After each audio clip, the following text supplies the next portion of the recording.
I'm going to go through some of the left-hand preparatory exercises I use. Most of these can be found in a book titled The New Pre-Twinkle Book by Merrill and Brandt.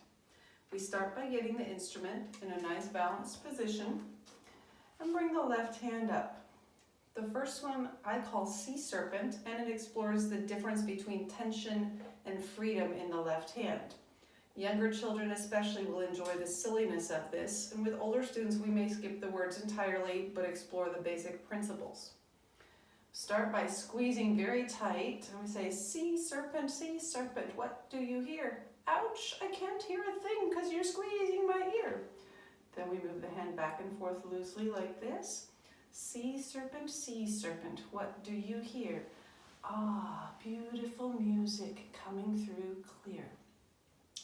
You'll notice this motion is very similar to a game many teachers use called Sliding on the Magic X, which you can find in other resources.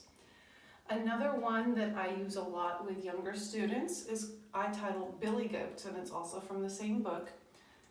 We're going to set up the left hand nice and comfortable. And at the beginning, it doesn't matter what string they land on or if they're on the tapes, and as we progress, then we start refining which string and which finger tapes the fingers land on. Up the mountain, 1, 2, 3. Billy Goat's walking quite carefree. Who's that lurking near the scroll? Itsy bitsy tiny troll. And here notice I'm moving my thumb like this. That frees the tension that they may have started gripping.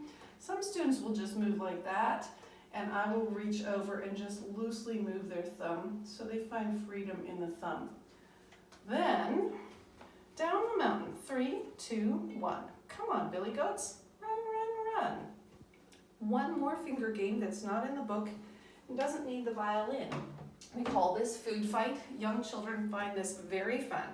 Take the violin thumb, hold it in the bow hand, put the fingers on top, and then an assistant, like a parent or a teacher, can tap the fingers, starting with the pinky, and we're simply imagining that for every finger that pops off, there's some kind of food that makes a huge mess, and the little children have lots of fun using all their imagination, say like ketchup, mustard, grape juice, spaghetti sauce, and we always start with round fingers and always go in that same order.